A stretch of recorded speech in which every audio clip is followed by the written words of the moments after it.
Hello everyone, it's Destiny of Manifest Destiny, and today we're going to talk about the Uranus retrograde. So stay tuned for some retrograde talk.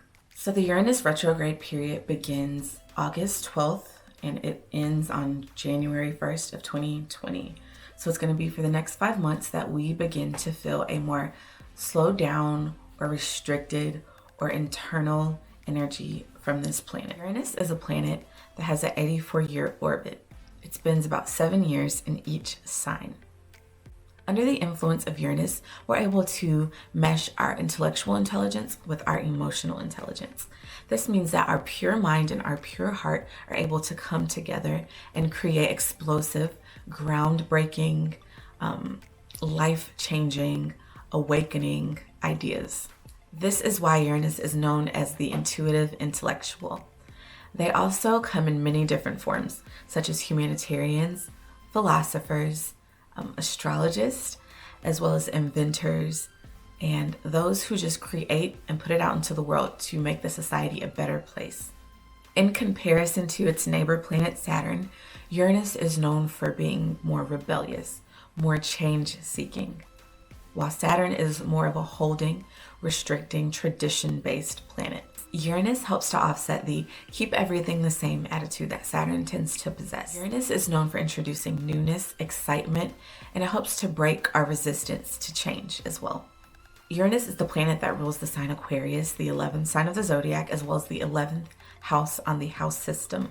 Aquarians are known as the water bearers. Concepts such as eccentricity, discovery, and experimentation are associated with this sign. Emotional detachment is also a very big theme that is associated with the sign of Aquarius. I believe this is because Aquarians are under the influence of Uranus, so they have to totally, completely detach, not from their emotions, but from the emotions, the opinions, the judgment, and the views of others. Aquarians truly want to create and change the world from a pure mind and from a pure heart. They have to totally denounce others' opinions, and they have to allow themselves to release conventional attitudes, conventional viewpoints, and conventional beliefs. But they also are known as the rebellious change seekers who seek unrestricted freedom at all costs. Period. Aquarians are known for seeking unrestricted freedom as well as having a desire for change. So you have Uranus, then you have Aquarius, and then you have the 11th house. So the 11th house energy, how I see it in the house system, it's more of a daily, mundane feeling or energy that you feel. The 11th house is known for ruling hopes and wishes and goals and being very future-minded. The 11th house is also associated with themes such as your friend groups, those that you share like-minded beliefs and views with, such as the people you go to church with, the people that you study a certain subject with, like your cohort, or you could look at it as being your generation. So until the year 2026, we're in a 7-year period of Uranus being in the sign of Taurus. I believe this is going to be a very challenging time because Uranus and Taurus, they don't really mix. Uranus is in fall when it is in the sign of Taurus because their energies really don't mix. While Uranus is a very rebellious, future-minded energy, Taurus is the energy of being very traditional, being very practical, and it's also known for sticking to routine. So just some quick facts about the sign Taurus. Taurus is the second sign of the zodiac. It is ruled by the planet Venus and is associated with the second house. The planet Venus is associated with the energy of pleasure, as well as how we enjoy love and life. Under the influence of Venus, themes such as art, beauty, charm, attraction, abundance, and fertility are key. As I said, Taurus is the second sign of the zodiac. They are known as the bull or the realist. The sign Taurus is associated with being direct, strong-willed, sometimes stubborn. They're very cost-effective beings. They know how to maintain their resources, and they also hold very strong beliefs, and they're not afraid to stick to those beliefs and to those traditions.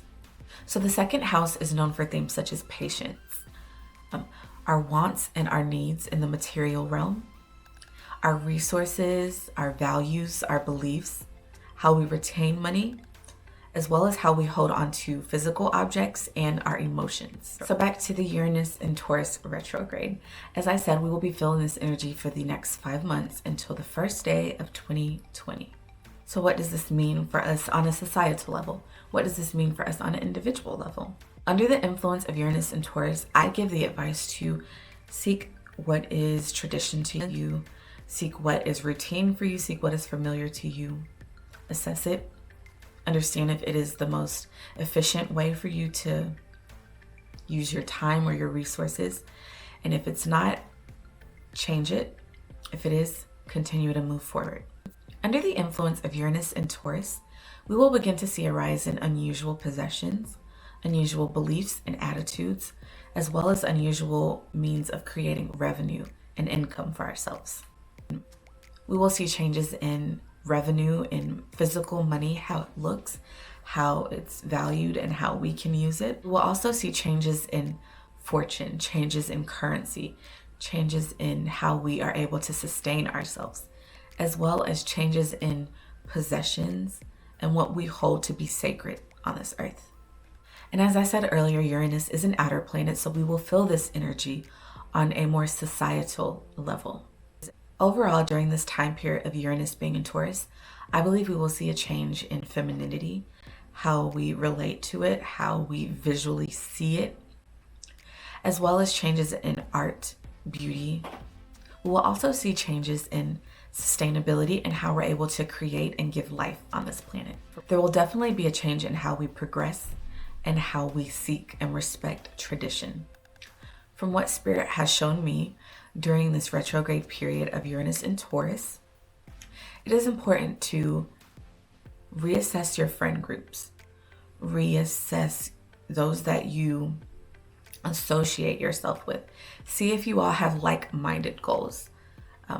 Reassess if what you're doing is the most cost-effective, the most productive, and even the most beautiful way to do something.